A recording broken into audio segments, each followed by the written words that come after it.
चंद्रचूड़ के बाद सीजेआई संजीव खन्ना के निशाने पर मोदी सरकार को भेजा नोटिस, किया जवाब तलब। न्यायाधिकरणों को लेकर सीजेआई खन्ना ने दिखाया सख्त रुख। तेजी से फैसले पलट रहे हैं नए सीजेआई खन्ना। सुप्रीम कोर्ट के नए सीजेआई संजीव खन्ना का कार्यकाल सिर्फ 6 महीने का ही है, लेकिन वो 6 महीने में बहुत कुछ करने की तैयारी में है। इससे पहले जस्टिस डीवाई चंद्रचूड़ सीजेआई थे और रिटायरमेंट के आखिरी दिनों में उन्होंने कहा था कि वो इतिहास से डरते हैं।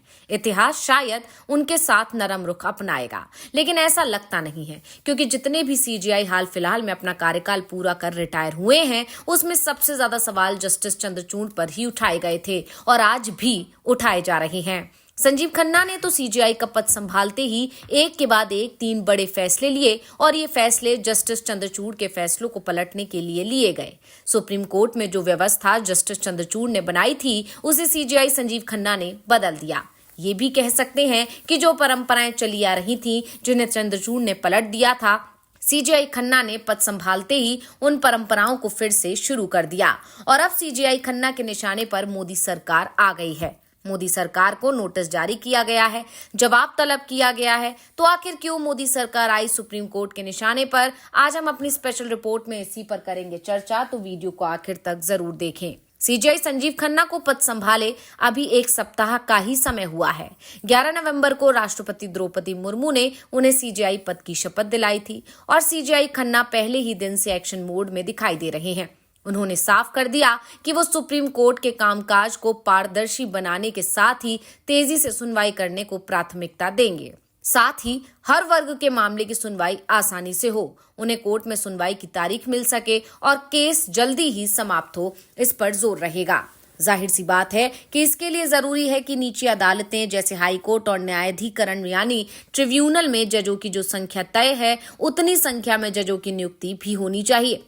आमतौर पर यह देखा गया है कि सुप्रीम कोर्ट में तो जजों की जो संख्या है, उतने जजों की नियुक्ति होती है, लेकिन हाई कोर्ट और ट्रिब्यूनलों के साथ में ऐसा नहीं होता।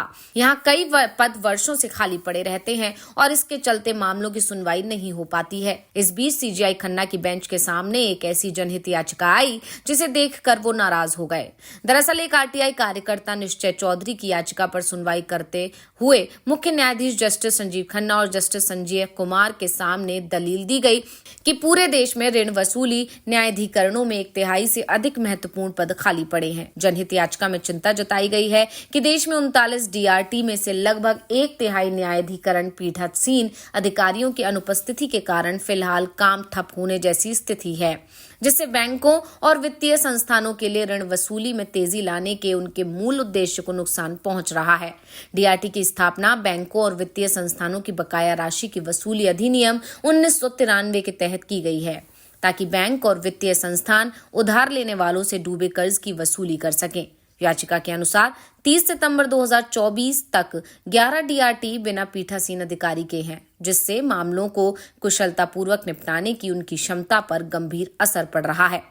याचिकाकर्ता ने दलील दी कि इस निष्क्रियता के कारण 1993 के कानून का उद्देश्य विफल हो जाता है, जिसे समय पर ऋण निर्णय और वसूली सुनिश्चित करने के लिए लागू किया गया था। याचिका में इस बात पर भी जोर दिया गया है कि त्वरित न्याय संविधान के अनुच्छेद 14 और 21 के तहत एक मौलिक अधिकार है और 2020 में जिला बार एसोसिएशन देहरादून बनाम ईश्वर शांडिल्य के मामले में सर्वोच्च न्यायालय ने इसे मान्यता भी दी है।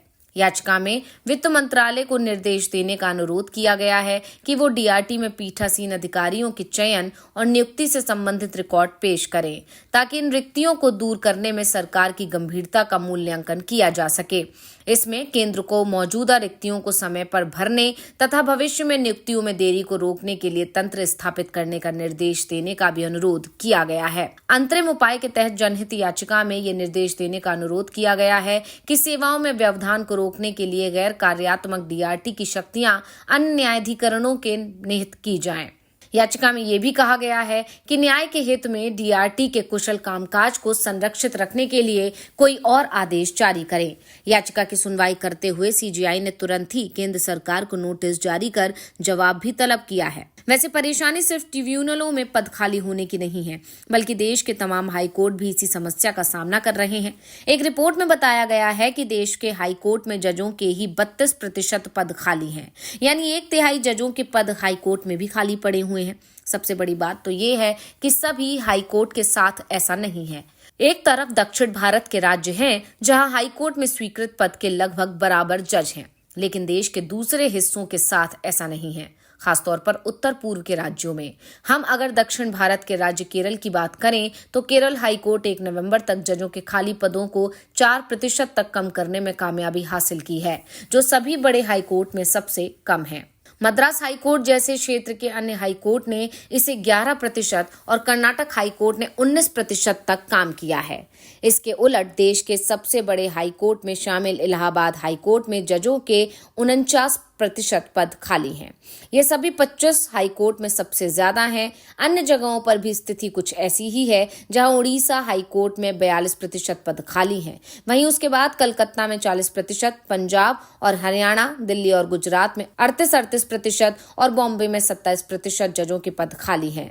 जजों के खाली पदों का मुद्दा उच्च न्यायपालिका और सरकार दोनों के लिए एक लंबे समय से चली आ रही समस्या है। सही उम्मीदवार ना मिलने के लिए अक्सर जो कारण बताए जाते हैं, उनमें से एक ये है कि प्रसिद्ध वकील बेंच में शामिल होने के लिए तैयार होते हैं, क्योंकि उन्हें काम के बदले मिलने वाली सैलरी का अनुपात ठीक नहीं लगता। दूसरा कारक जो संभवतः ये बताता है कि दक्षिणी राज्यों के हाईकोर्ट में खाली पदों को काफी हद तक कम करने में सफल रहे हैं, वह है जजों की नियुक्ति के संबंध में कॉलेजियम की तरफ से समय पर सिफारिशें करना। नियमों के अनुसार संबंधित हाईकोर्ट के चीफ जस्टिस को वैकेंसी होने से कम 6 महीने पहले हाईकोर्ट के जज के रूप में किसी एडवोकेट या डिस्ट्रिक्ट जज में से किसी को प्रमोट करने का प्रस्ताव शुरू करना होता है। हालांकि इस समय सीमा का शायद ही कभी पालन किया जाता है। ये बात कानून मंत्री ने पिछले मानसून सत्र के दौरान संसद के एक प्रश्न के लिखित उत्तर में कही थी। कानून मंत्री ने संसद में बताया था कि 19 जुलाई तक सरकार को केवल 219 सिफारिशें प्राप्त हुई थी। ये प्रक्रिया के विभिन्न चरणों में थी, जबकि 357 जजों के पद खाली थे। शेष 138 खाली पदों के लिए संबंधित हाई कोर्ट के कॉलेजियम की तरफ से कोई सिफारिश नहीं की गई।